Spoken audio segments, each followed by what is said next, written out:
ठीक है sir.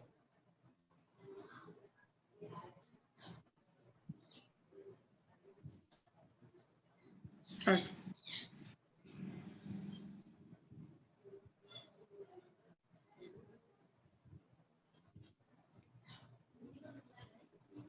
Assalamu alaikum. My name is Akram Ansari and I'm from Karachi office and we are working since 27 years and आज हमारा live जाने का मकसद ये था कि हम लोगों को अवेयरनेस दे सकें कि हमारे ऑस्ट्रेलिया में क्या क्राइटेरिया है, क्या एंट्री रिक्वायरमेंट्स होती हैं डिफरेंट यूनिवर्सिटीज़ की।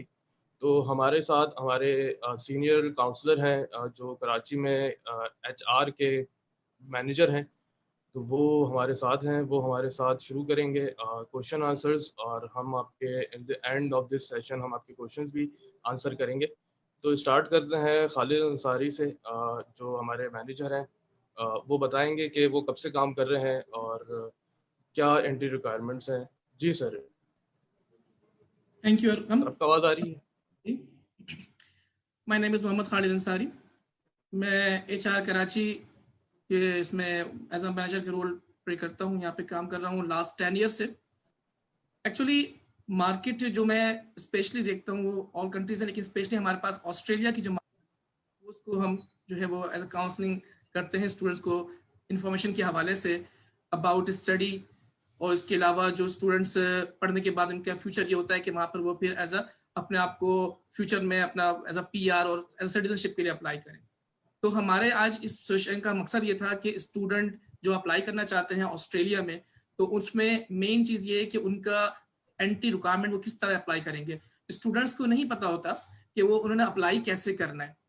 यानी ये बस बहुत से स्टूडेंट्स, हमें जाहिर सी बात है हम लोग ये देखते रहते हैं कि हर स्टूडेंट्स वो आफ्टर स्टडी, चाहे वो बच्चे ने अगर इंटरमीडिएट किया है या OA लेवल का स्टूडेंट है, तो उसके पेरेंट्स उनके पेरेंट्स हो गए, या फिर वो स्टूडेंट खुद जो है वो मतलब कंसल्टेंट्स के पास विजिट्स करते हैं और देखते हैं कि हमें कहीं से प्रॉपर इंफॉर्मेशन मिल जाए तो फिर हम स्टडी के लिए अप्लाई कर सके ऑस्ट्रेलिया में।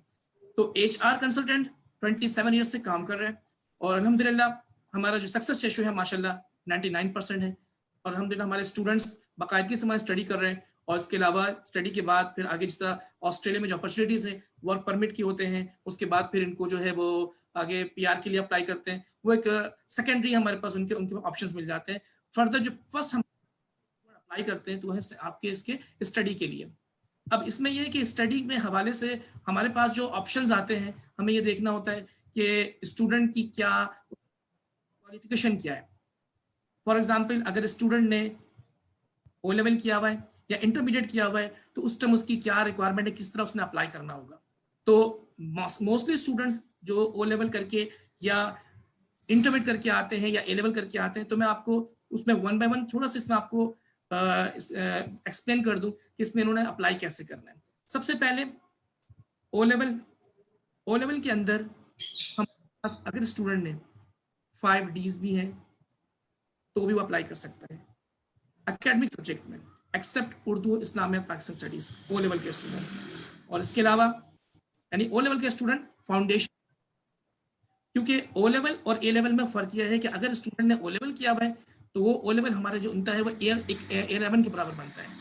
एयर 11 जो है वो एक्चुअली उसके बाद स्टूडेंट अप्लाई करते हैं फाउंडेशन के लिए।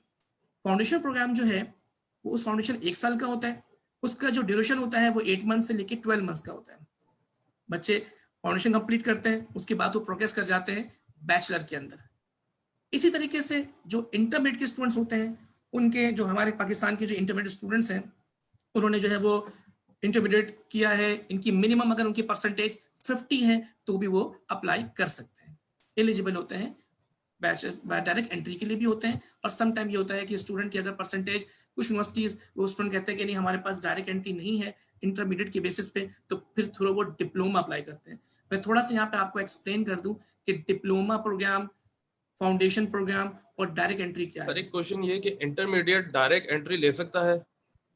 ओके, इंटरमीडिएट डायरेक्ट एंट्री ले सकता है। डायरेक्ट प्रोग्रेस मतलब डायरेक्ट वो ईयर 1 यानी बैचलर की ईयर 1 में जा सकता है, लेकिन उसके लिए उसकी परसेंटेज देखनी होती है। कुछ यूनिवर्सिटीज डायरेक्ट एंट्री के लिए मिनिमम 60% मांगती है।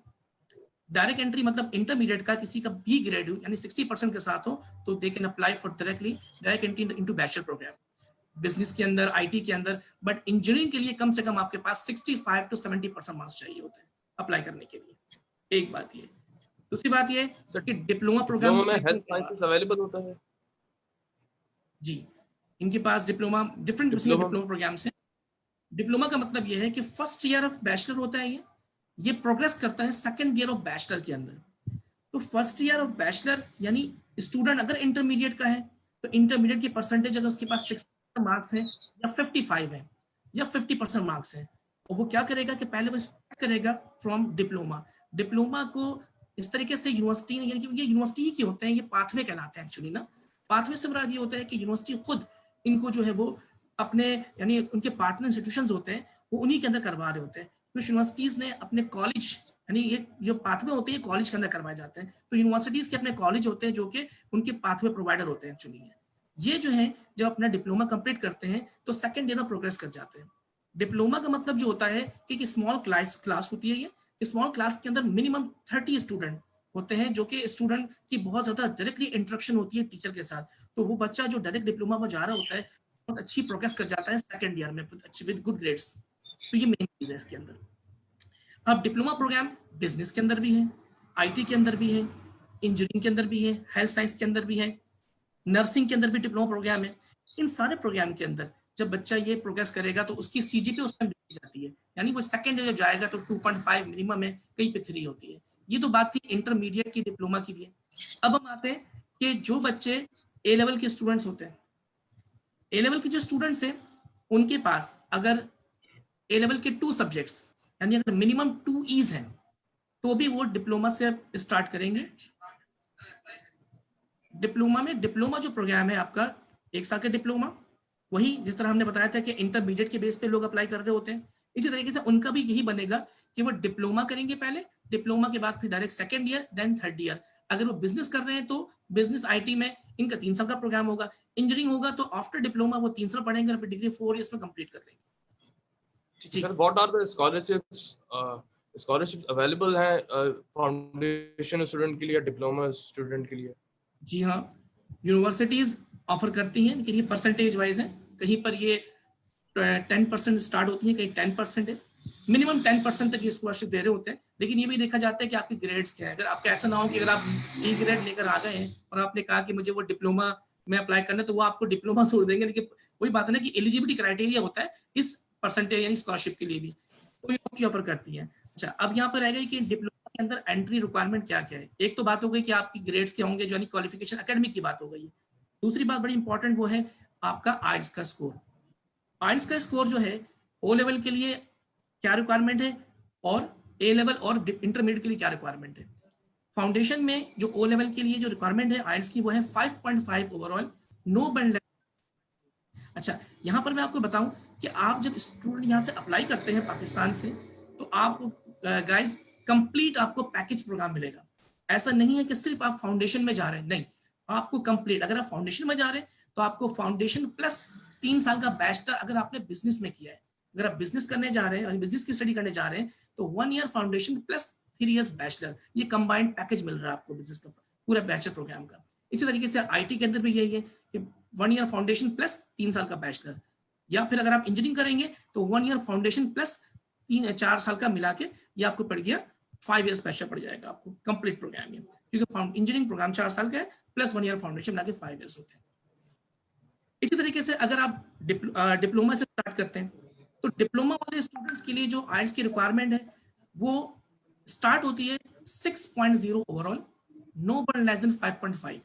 ये इनिश एलिमेंट यानी रीडिंग, लिसनिंग, राइटिंग, स्पीकिंग में आपको ये आपको इसमें आपको ये स्कोर चाहिए। अच्छा, यहाँ पर मैं एक चीज आपको ऐड करते चलूं कि हमारे सारी टीम्स के साथ आपके साथ अवेलेबल है, हमारे ऑनलाइन है, आप उनसे अपने कमेंट कर सकते हैं। कोई भी अगर आपको कोई सवाल, कोई अगर कोई रिक्वायरमेंट, अगर आपको कमेंट हमसे कुछ सवाल क्वेश्चन आंसर करने हैं तो हमारी टीम साथ में मौजूद है, आप हमें कांटेक्ट करें, साथ में अपनी एप्लीकेशन भी सबमिट कर सकते हैं।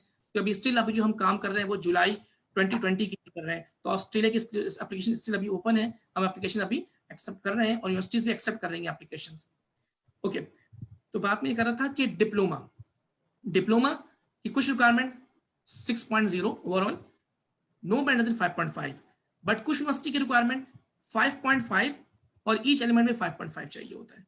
और कुछ यूनिवर्सिटी ऐसी है जो मतलब 5.5 से लेके 5.0 तक भी ले सकती हैं। तो ये इनकी आइल्स की जो कि डिप्लोमा टू डिग्री प्रोग्राम कहलाते थे, पैकेज प्रोग्राम जब अच्छा कहते सर, स्टूडेंट सफर कर रहे होते हैं, जी पर बोलिए आपके स्टूडेंट सफर कर रहे होते हैं आर्ट्स के बैंड अर्न करने में, हम्म, तो उसके लिए कोई एग्जाम्पशन है आर्ट्स में, फाउंडेशन और डिप्लोमा में कोई एग्जाम्पशन दे रहा हो?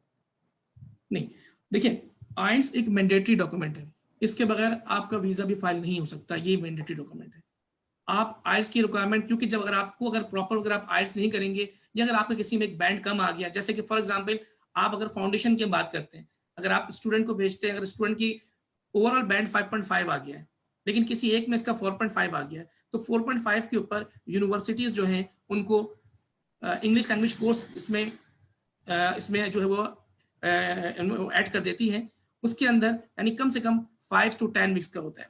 तो ये 10 वीक्स के कोर्स आपको इंग्लिश लैंग्वेज कोर्स करना होता है before starting the foundation programme, या जो भी आपका प्रोग्राम है, डिप्लोमा प्रोग्राम है या बैचलर प्रोग्राम है, ये सारों के लिए। अगर इनकेस किसी की आइल्स की रिक्वायरमेंट मीट नहीं हो रही और वो चाहता है कि मैं अपनी आइल्स की रिक्वायरमेंट नहीं मीट कर सकता तो मैं इस कोर्स के साथ चला जाऊं, तो यूनिवर्सिटी जो जाहिर सी बात है इनका एक स्टैंडर्ड है, वो इस स्टैंडर्ड से नहीं हट सकती। वो लाजमी क्या करेंगी कि वो कहेंगे कि आप फिर हमारे इंग्लिश लैंग्वेज कोर्स को लें। अच्छा, कुछ जगहों पर इंग्लिश लैंग्वेज कोर्स इस तरीके से है कि ऑस्ट्रेलिया ने ये जो कुछ यूनिवर्सिटीज हैं कि वो इसमें इनको पैकेज दे रही हैं, और पैकेज में ऐसा है कि अगर किसी स्टूडेंट के एलिकोस जो वो करने जा रहे होते हैं, इंग्लिश लैंग्वेज कोर्स करने जा रहे होते हैं, उसमें ये होता है कि स्टूडेंट अगर इनकेस अगर उनका 5.5 से कम हो गया तो वो यूनिवर्सिटी इनको एलिकोस स्कॉलरशिप भी होती है। तो वो एलिकोस क्या होता है कि अगर आप इसमें एलिकोस पढ़ने के लिए गए तो आफ्टर स्टडीज ऑफ एलिकोस आपको उसकी फी आपको रिइंबर्स होती है। ये भी कुछ प्रोग्राम मौजूद है, यूनिवर्सिटी करवाती है। तो ये ऐसे ऑफर पैकेज भी करती है यूनिवर्सिटीज। तो अगर किसी का आइल्स में बैंड कम आ गया है, फॉर एग्जांपल 0.5 से कम है, तो कोशिश ये करें कि आप अगर चाहते हैं ठीक कि है मैं सर। दोबारा दूसरी ये जी जी दूसरी सर, मास्टर्स के लिए एंट्री रिक्वायरमेंट्स बताइए, उसमें भी स्टूडेंट काफी पूछ रहे ओके होते हैं, तो वो भी बताइए। ओके अच्छा, मैं थोड़ा सा बीच में आपको बताऊं कि मास्टर्स के लिए भी हमारे साथ ही चलता रहेगा, लेकिन अभी बैचलर के लिए अब ये कि हमारे पास डिफरेंट जो चल रहे हैं एरियाज के अंदर, जैसे कि हमारे पास आइल्स की रिक्वायरमेंट की बात कर रहे थे कि ये आपकी रिक्वायरमेंट है। कुछ डायरेक्ट एंट्री की हम थोड़ी देर पहले बात कर रहे थे कि डायरेक्ट एंट्री के अंदर ऑस्ट्रेलिया में जैसे कि इंटरमीडिएट वाले स्टूडेंट्स भी अब अप्लाई कर सकते हैं। पहले तो ये होता था कि सिर्फ और सिर्फ डायरेक्ट एंट्री के लिए ए लेवल्स के स्टूडेंट या आईबी के स्टूडेंट अप्लाई करते थे, बट अब ऑस्ट्रेलिया में इंटरमीडिएट के स्टूडेंट्स भी डायरेक्ट एंट्री अप्लाई कर सकते हैं। यानी फॉर एग्जांपल अगर कोई स्टूडेंट चाहता है कि मेरी परसेंटेज 75% मार्क्स हैं या 70% मार्क्स हैं, तो वो डायरेक्ट ईयर बैचलर ईयर 1 में स्टार्ट कर सकता है। उसके लिए जो आइल्स की रिक्वायरमेंट है वो 6.5 ओवरऑल है, no band less than 6.0 in each element. ये इनकी रिक्वायरमेंट है डायरेक्ट, जो आपको यूनिवर्सिटी की रिक्वायरमेंट के मुताबिक आपको आइल्स करना होता है। और उसके अलावा जो इनकी फीसेज हैं, मैं थोड़ा सा फीसेज के बारे में साथ से बता चलूं कि फाउंडेशन की जो फीस है वो कम से कम जो इनका एक क्राइटेरिया है वो $24,000 टू $25,000 ये फाउंडेशन के पर ईयर की फीस है। इसी तरीके से जो डिप्लोमा की फीस है, डिप्लोमा की फीस तकरीबन आपको 28 से लेके 30,000 Australian dollar per year fees आ रही है, ये इसकी फीस है। लेकिन स्टूडेंट को यहाँ से जाने से पहले जब स्टूडेंट का ऑफर लेटर या एडमिशन लेटर आता है तो उसके बाद वो एक सेमेस्टर की फीस पे करता है, जिसे 6 महीने की फीस कहते हैं। यानी फॉर एग्जाम्पल अगर वो फाउंडेशन में जा रहे हैं, उसकी फीस अगर $24,000 है तो इसका आधा यानी कि $12,000 वो पे करेगा, और साथ में हेल्थ इंश्योरेंस पे करेगा। हेल्थ इंश्योरेंस के बगैर स्टूडेंट को वहां पे वो ऑस्ट्रेलिया उसको फिर वो वहां पे वो वीजा भी अप्लाई नहीं कर सकता कि अल्लाह ना करे कहीं अगर वो गॉड फॉरबिड अगर वो बीमार पड़ जाए, उसका फ्री ऑफ कॉस्ट उसकी ट्रीटमेंट होती है उस हेल्थ इंश्योरेंस की बेसिस में। और ये मैंडेटरी डॉक्यूमेंट, इसके बगैर वीजा भी अप्लाई नहीं कर सकता। और ये वन गो में आपने पे करनी होती है। फॉर एग्जाम्पल स्टूडेंट अगर 4 साल के लिए जा रहा है तो 4 साल का इकट्ठा वो फर्स्ट की फीस के साथ पे करेगा। इसी तरीके से अब हम आते हैं अपने मास्टर प्रोग्राम की तरफ। मास्टर प्रोग्राम बहुत सारी यूनिवर्सिटीज ऑफर करती हैं ऑस्ट्रेलिया में। अब स्टूडेंट्स को यहाँ पर जो चीज देखनी पड़ती है कि इनका सीजीपीए क्या है। मेन सीजीपीए के ऊपर बात होती है। ऑस्ट्रेलिया का मिनिमम यानी कुछ जगह पर यूनिवर्सिटी परसेंटेज को देख रही होती है, कुछ जगह पर वो जीपीए यानी सीजीपीए। फॉर एग्जांपल आपका सीजीपीए मिनिमम अगर फॉर एग्जांपल किसी का 2.5 आ गया तो 2.5 2.7 पे यूनिवर्सिटीज ले लेती है। अगर किसी का 2.3 तो 2.3 के ऊपर भी ये होता है कि फिर आपकी जो इस यूनिवर्सिटी के जो ग्रेडिंग स्केल्स होते हैं उसको फिर यूनिवर्सिटी देखने के बाद डिसाइड करती है, फिर वो आपको इसमें एडमिशन दे देती है। तो इसमें ऐसा कोई प्रॉब्लम नहीं है, आपको एडमिशन इजीली ऑस्ट्रेलिया में मिल जाता है। आपकी अकेडमिक की जो भी आपकी सीजीपीए के रिक्वायरमेंट का यूनिवर्सिटीज के पास ऑप्शंस होते हैं, वो आपको इस पे जो भी इनकी रिक्वायरमेंट यूनिवर्सिटी उसके मुताबिक करते हैं। इसमें मेन चीज बड़ी इंपॉर्टेंट वो ये है कि आपने जब भी एडमिशन अप्लाई करना अपनी यूनिवर्सिटी से अपना ग्रेडिंग स्केल लाजमी, एक ये चीज इंपॉर्टेंट है। इसमें आइल्स आपको करना पड़ेगा। आइल्स की requirement 6.5 overall, no better than 6 in each element है, बट सम यूनिवर्सिटीज की requirement 6.0 overall, no better than 6 in each element है। और इसके अलावा कुछ यूनिवर्सिटी ऐसी हैं जो कि इंग्लिश प्रोफिशिएंसी लेटर के ऊपर भी आपको आइल्स की वेवर मिल जाता है। मतलब मोस्ट यूनिवर्सिटीज नहीं करती, सम यूनिवर्सिटीज ऐसी हैं जो कि आपको एक्सेप्ट कर लेती हैं on behalf of your English proficiency letter. आपको यूनिवर्सिटी से प्रोवाइड करना पड़ेगा। वो यूनिवर्सिटी आपको, अगर आपके अपनी यूनिवर्सिटी से आप उसको ले लेते हैं, आप हमें सबमिट करें अलॉन्ग विद डॉक्यूमेंट्स, तो university will assess your documents, इंशाल्लाह फिर आपको उस पर वेवर हो जाएगा आपका आइल्स का। जी अच्छा सर, कुछ स्टूडेंट्स ऐसे होते हैं जिनके आइल्स के बैंड्स में 0.5 या 1 पॉइंट का कमी होती है बैंड्स रिक्वायरमेंट मीट करने के लिए, तो उनके लिए कोई एग्जाम्पशन हैं? ओके, कुछ जिस तरह अगर यूनिवर्सिटी, किसी के 6.5 रिक्वायरमेंट है और वो 6 बैंड लाए, ठीक तो है, उसके लिए कुछ बताइए सर। ओके। देखिए, इसमें बड़ी अच्छी बात यह है कि कुछ जाहिर सी बात है बहुत सारे स्टूडेंट अप्लाई करते हैं वो स्टडी, क्योंकि जाहिर सी बात है आइल्स की यहाँ पे पहले प्रिपरेशन करते हैं। अब प्रिपरेशन करने के बाद स्टूडेंट अप्लाई करता है, आइल्स के एग्जाम में बैठता है, टेस्ट देता है, टेस्ट में 0.5 कम हो जाता है।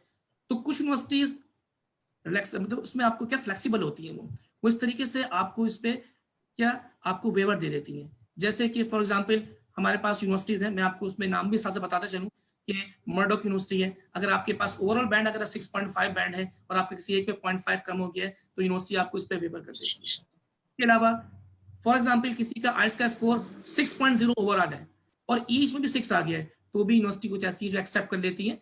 वो देखते हैं कि हाँ भाई इनके पास ओवरऑल आइल्स का स्कोर ऐसे, तो फिर आपको उसमें आइल्स की रिक्वायरमेंट, यानी आपको इंग्लिश लैंग्वेज कोर्स नहीं रखता। एक ये बात हो गई। दूसरी बात ये कि कुछ यूनिवर्सिटी के, अगर जैसे मैंने आपसे पहले कहा आपसे कि यूनिवर्सिटी जो है इंग्लिश प्रोफिशिएंसी लेटर को देखती है, और साथ साथ बड़ी इंपॉर्टेंट बात ये कि पाकिस्तान को ऑस्ट्रेलियन की जो वेबसाइट है उसमें नूसर सिस्टम कहलाते हैं, उसके अंदर उसने पाकिस्तानी यूनिवर्सिटीज को 3 कैटेगरी में डिस्ट्रीब्यूट कर दिया है, सेक्शन 1, सेक्शन 2, सेक्शन 3। अगर आपकी यूनिवर्सिटी सेक्शन 1, सेक्शन 2 से है, तो आपको इजीली यूनिवर्सिटी जो है वो आपको, अगर आपने यूनिवर्सिटी से पढ़ा हुआ है, जैसे कि मैं कुछ यूनिवर्सिटी के नाम पाकिस्तान में बता देता हूँ, जैसे कैनेडी यूनिवर्सिटी है, हमारे पास जैबिस्ट है, हमारे पास सर सैयद है, हमारे पास आई यूनिवर्सिटी है, इसके अलावा आपका बहरिया यूनिवर्सिटी है, इकरा है, ये सारी सेक्शन 1, सेक्शन 2 की यूनिवर्सिटीज में आती है। नस्ट है, फास्ट है, ये सारी यूनिवर्सिटीज हैं। इसके अलावा जो सेक्शन 3 की यूनिवर्सिटीज में जैसे बात करें हम आपसे, जैसे कि हमारे पास पीएफ कीट यूनिवर्सिटी, तो इनको सेक्शन 3 यानी कैटेगरी में डिवाइड कर दिया गया है। तो अगर आपके पास इन यूनिवर्सिटीज से आपने स्टडी की हुई है और यूनिवर्सिटीज ने कुछ यूनिवर्सिटीज को डेजिग्नेट किया हुआ है कि अगर आपने इन यूनिवर्सिटीज से पढ़ा तो वो आपको आइल्स का वेवर दे देती है। उसके अंदर सारी यूनिवर्सिटीज को वो नहीं, मोस्ट यूनिवर्सिटी को, जैसे कि हमारे पास कर्टिन यूनिवर्सिटी है, उनके पास ऐसा है कि उन्होंने अपना एक हमें हमसे शेयर किया हुआ है कि इनके पास ये सारी यूनिवर्सिटीज हैं, वो उस यूनिवर्सिटीज के अगर स्टूडेंट पाकिस्तान में यूनिवर्सिटी से पढ़ा हुआ है तो वो आपको वेव कर देगा। एनआईडी से पढ़ा हुआ तो आपको वेव हो जाएगा, ठीक है। आपने सैयद से पढ़ा हुआ तो आपको वेवर मिल जाएगा। यूनिवर्सिटीज में ये है कि अगर आपने पढ़ा है और आपकी टीजीपी है और उसके अलावा आप वहां से प्रोवाइड कर देते हैं, तो आपको वहां पर जो है वो आपको इस बेस पे आइल्स का वेवर मिल जाता है। जी जी। अच्छा सर, कुछ स्टूडेंट्स होते हैं जो स्पाउस के साथ जाना चाहते हैं, अपने जिस तरह मैरिड होते हैं, तो उनके लिए क्या फैसिलिटीज अवेलेबल हैं और क्या एंट्री रिक्वायरमेंट है? ठीक है, बहुत सारे स्टूडेंट ऐसे हैं जो जाहिर सी बात है बैचलर करने के बाद पाकिस्तान में जॉब की और जॉब करने के बाद इन्होंने शादी कर ली। अब शादी करने के बाद वो बिल्कुल परेशान ना हो, ऑस्ट्रेलिया में उनके लिए भी ऑप्शन अवेलेबल है। स्टूडेंट अप्लाई करना चाहता है, अगर वो मैरिड है तो वो अपने साथ अपने, यानी नंबर 1 जो चीज़ तो बड़ी इंपॉर्टेंट वो है आपका मैरिज सर्टिफिकेट, वो साथ लगाए एडमिशन के वक्त। एडमिशन के वक्त अपने साथ डॉक्यूमेंट के साथ मैरिज सर्टिफिकेट साथ लगाए, तो यूनिवर्सिटी इसके बिहाफ पर आपको एडमिशन दे देती है। जब आप वीजा अप्लाई करने जा रहे होते हैं तो उसमें बहुत मोस्ट इंपॉर्टेंट चीज़ वो बता दूं मैं आपको, वो ये है कि आपने अपनी लिविंग कॉस्ट के साथ अपनी स्पाउस यानी जो भी आपकी मिसेज हैं तो उनके साथ या जो वाइफ है उसके साथ आपने उनकी लिविंग कॉस्ट ऐड करनी है। ये मोस्ट इंपॉर्टेंट चीज़ है कि बगैर आपका वीज़ा अप्लाई नहीं होगा, क्योंकि अगर आप अकेले हैं तो सिर्फ आप अपनी दिखाते हैं, लेकिन अगर आप मैरिड हैं और आप अगर आप सिंगल हैं तो आप अपनी लिविंग कॉस्ट अपनी दिखाते हैं और अपने लिविंग कॉस्ट के साथ अप्लाई करते हैं ट्यूशन फीस पे करने के बाद। लेकिन अगर आप मैरिड हैं, आप साथ लेके जा रहे हैं या साथ लेके नहीं भी जा रहे, तो आपने लिविंग कॉस्ट में अपनी मिसेज यानी अपनी स्पाउस की लिविंग कॉस्ट लाजमी ऐड करनी होती है।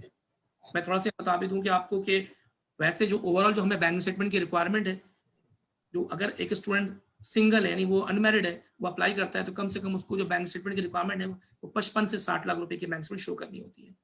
अब अगर वो अपने साथ अपनी मिसेस को भी साथ लेके जाना चाह रहे हैं तो उनकी बैंक स्टेटमेंट कम से कम 70 टू 75 लाख रुपए की बैंक स्टेटमेंट शो करेंगे। उसके बेसिस पे यूनिवर्सिटी आपको असेस करती है, आपके डॉक्यूमेंटेशन को असेस करती है, और फिर जब वो क्लियर कर देती है, यानी एक जीटी प्रोसेस होता है, GT genuine temporary entrance criteria एक प्रोसेस है जिसके बिहाफ पर यूनिवर्सिटी सारे असेसमेंट करने के बाद फिर यूनिवर्सिटी स्टूडेंट का इंटरव्यू कंडक्ट करती है, फिर कहते हैं कि आप फीस पे करें, फीस पे करने का वीजा अप्लाई करते हैं। तो ये सारा कुछ काम जो हम बड़ा फ्री ऑफ कॉस्ट कर रहे होते हैं।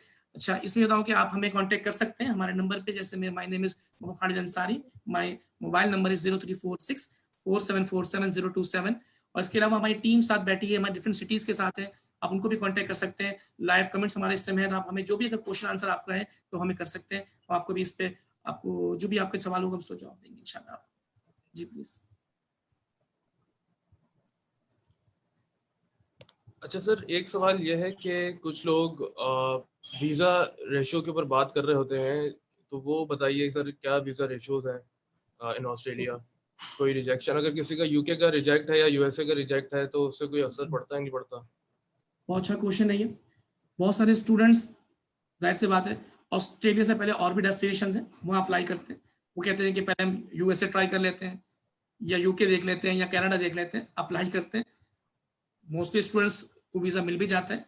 अनफॉर्चुनेटली किसी को वीज़ा ना भी मिले तो परेशान होने की बात नहीं है। आपका रिजेक्शन अगर हुआ है तो आपने लाजमी बिफोर अप्लाइंग एडमिशन अपने काउंसलर को लाजमी बताना है, ताकि यूनिवर्सिटी तक ये बात पहले पहुंचे।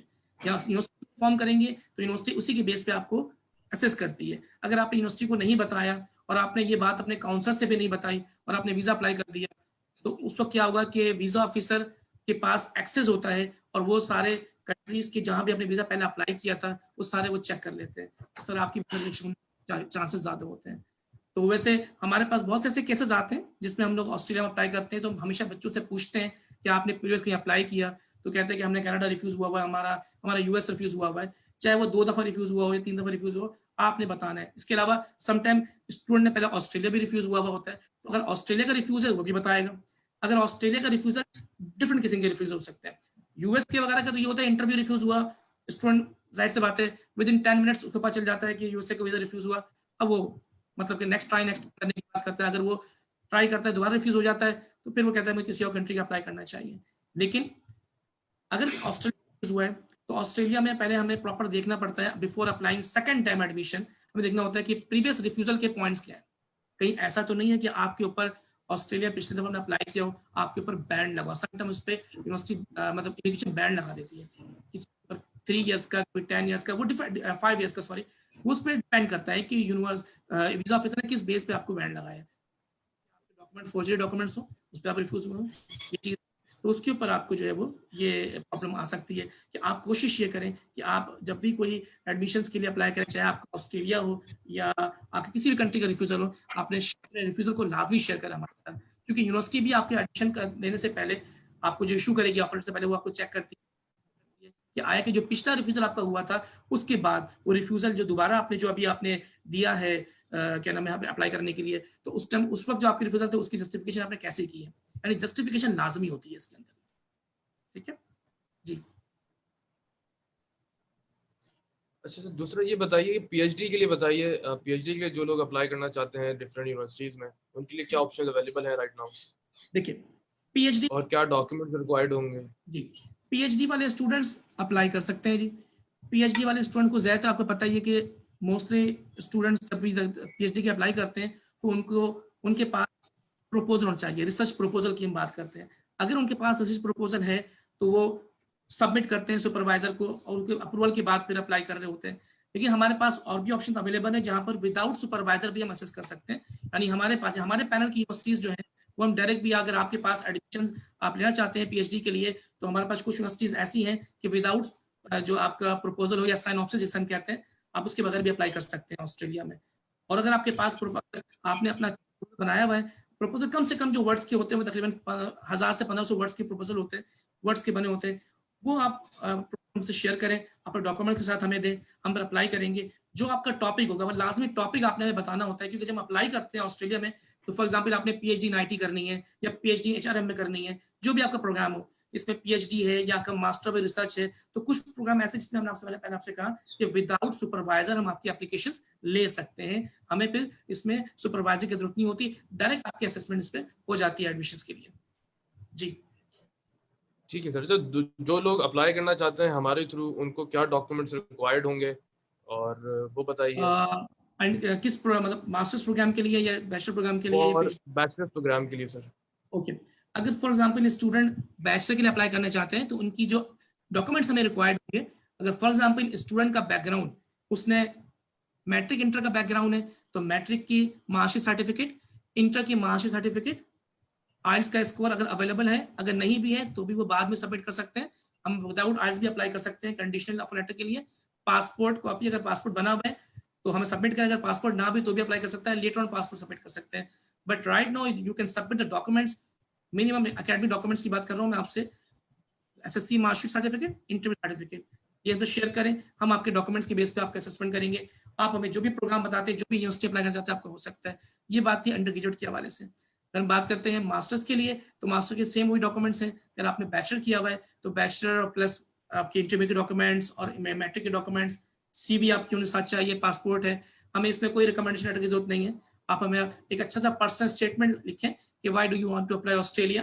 कम से कम आपका ये 300 से 500 वर्ड्स का एक एसओपी होगा, जो हमें लिख कर देंगे कि आपकी अपने डिजायर कोर्स के बारे में, कि आप कितने मोटिवेटेड हैं ये स्टडी टू ऑस्ट्रेलिया के बारे में आप लिख के दें हमें। तो ये हमें सबमिट करेंगे, इंशाल्लाह आपका ऑफर लेटर विद इन, आज के लिए सबको पता है कि जो कोविड-19 की वजह से यूनिवर्सिटीज घर से काम कर रही हैं। पहले तो हमारे पास थे कि कम से कम आपको एक हफ्ते में ऑफर लेटर आ सकता था, अब मिनिमम आप ये समझे कि 2 वीक्स आपको लग जाते हैं ऑफर आने में। समटाइम ऐसा भी है कि आपको विद इन 48 आवर्स भी ऑफर मिल सकता है, डिपेंड करेगा कौन सी यूनिवर्सिटी अगर अप्लाई करते हैं। हर यूनिवर्सिटी का जो टर्न अराउंड टाइम है, जो प्रोसेसिंग टाइम है, वो डिफरेंट है कोविड-19 की वजह से।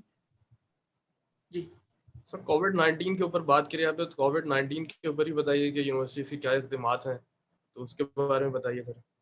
कोविड-19 की देखिए, अभी तक जो मैं बताऊं, आपने भी सबने ये चीज सुनी होगी कि ऑस्ट्रेलिया की जो है वो बॉर्डर बंद है और अभी ऑस्ट्रेलिया वीजा अप्लाई नहीं, ये बात सही है, ऑस्ट्रेलिया वीजा अभी अप्लाई नहीं हो रहे, और एडमिशंस स्टिल अभी हम, क्योंकि देखिए ऑस्ट्रेलिया में जो इनटेक्स होते हैं वो इन ईयर 3 इनटेक्स होते हैं कुछ यूनिवर्सिटीज के। वैसे तो नॉर्मली जो मेन इनटेक्स है, मेजर इनटेक, वो 2 ही है, एक है फरवरी इनटेक, एक है जुलाई इनटेक। बट कुछ यूनिवर्सिटीज के इनटेक अक्टूबर नवंबर इनटेक्स भी होते हैं। तो होता क्या है कि फॉर एग्जांपल जैसे अभी हम तो फरवरी इनटेक, हम जाहिर सी बात है गुजर चुका है, अभी हमारा सारा फोकस हमारा जुलाई इनटेक के ऊपर है, और university still issuing the offer letter for the July intake. क्यों कि देखिए अभी तक ये डिसाइड नहीं हुआ कि बॉर्डर कब खुलेगा, हो सकता है कि ये मई या जून में खुल जाए। तो उसके बेस पे क्या है कि यूनिवर्सिटी के जैसे ही मतलब इमिग्रेशन जैसे ही बॉर्डर ओपन करती है, हमने वीजा अप्लाई कर देना है। हमारे पास एडमिशंस हो रहे हैं और हम लोग एडमिशंस के लिए डॉक्यूमेंट्स स्टूडेंट से ले रहे हैं, इवन यूनिवर्सिटी भी डॉक्यूमेंट्स दे रही है, वो इसलिए कि हम एप्लीकेशन आपकी सबमिट करें और आपको सब कुछ, यानी कि आपको रेडी रखें कि जैसे ही आपका वहां पर बॉर्डर ओपन हो और आप वीजा अप्लाई कर दें। होपफुली उम्मीद है कि इंशाल्लाह ताला ये मई के, ये जो नेक्स्ट मंथ मई या जून में इंशाल्लाह अगर बॉर्डर ओपन हो जाते हैं, तो फिर इंशाल्लाह जुलाई इनटेक के लिए हम आपको इसमें आप क्लासेस स्टार्ट कर देंगे जाके इन ऑस्ट्रेलिया।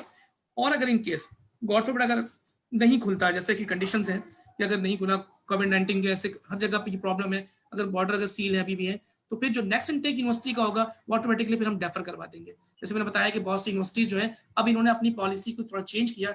जिन यूनिवर्सिटीज के इनटेक साल में 2 होते थे, फॉर एग्जांपल फरवरी एंड जुलाई, तो वो जुलाई के बाद भी इनटेक्स को देख रही हैं, लाइक सितंबर में भी हैं, अक्टूबर में भी इनटेक है, नवंबर में भी इनटेक्स हैं, तो वो इनटेक्स के ऊपर बच्चे अप्लाई कर रहे हैं। तो घबराने की कोई बात नहीं है, आप लोग एडमिशन अप्लाई करें। एडमिशन आपको हो जाता है, फॉर एग्जांपल जुलाई के लिए अप्लाई करते हैं, जुलाई के लिए अगर आपका यूनिवर्सिटी अगर मतलब इमिग्रेशन ओपन, वीजा ओपन नहीं होते तो कोई बात नहीं, आप जुलाई की बजाय आप सितंबर में आपका डेफर हो जाएगा। अब ऐसी एक बात और भी है कि मोस्ट यूनिवर्सिटी के इनटेक्स जो जुलाई इनटेक्स क्लासेस शुरू होती थी आपका सितंबर में या फिर इस तरह के कर रहे होते थे, ये तो अक्टूबर में क्लासेस हो रही है। अच्छा, तो दूसरा बड़ा अहम सवाल ये है जो स्टूडेंट पूछ रहे होते हैं बैंक स्टेटमेंट्स के ऊपर, तो बैंक स्टेटमेंट के ऊपर बताइए कि कितनी बैंक स्टेटमेंट रिक्वायर्ड होती है और किस तरह से मेंटेन करनी चाहिए। बैंक स्टेटमेंट, देखिए बैंक स्टेटमेंट की जो रिक्वायरमेंट ऑस्ट्रेलिया में है वो कम से कम ये कि वैसे तो इमिग्रेशन कहती है कि 3 महीने कि बैंक स्टेटमेंट में कंडीशन बताइए कि 1 साल की लिविंग कॉस्ट मेंटेन करनी होती है उसमें। तो 1 साल की लिविंग कॉस्ट और उसके साथ आपकी ट्यूशन फी 1 साल प्लस आपका जो है वो एयर फेयर होता है, ये 3 चीजें उसमें आप मेंटेन करते हैं। और उसके बाद वो कम से कम आपकी बैंक स्टेटमेंट 55 से 60 लाख रुपए ये आपने मेंटेन करनी होती है। चाहे 3 महीने की बैंक स्टेटमेंट हो, अगर उसमें 3 पैसे रिसेंट आपने डाले हैं तो उसका आपने एक जस्टिफाई करना होता है पैसे आए कहाँ से। जी, उम्मीद है कि बहुत सारे सवालात के हमने आंसर आपको दिए भी हैं, और बाकी हमारी टीम आपके साथ है। अगर आपको कोई कमेंट्स आपको उस पर देना हो तो आप हमारे कमेंट्स बॉक्स में जाके हमारी जो टीम बैठी है अब उनको भी कांटेक्ट कर सकते हैं। उनको आप उनके व्हाट्सएप नंबर पे आप अपने डॉक्यूमेंट्स शेयर कर सकते हैं हमसे। और जैसे कि मेरा नाम मोहम्मद खालिद अंसारी है, माय कॉन्टेक्ट नंबर 0346474702 मेरा नंबर है, आप मुझे इस पर कॉन्टेक्ट कर सकते हैं।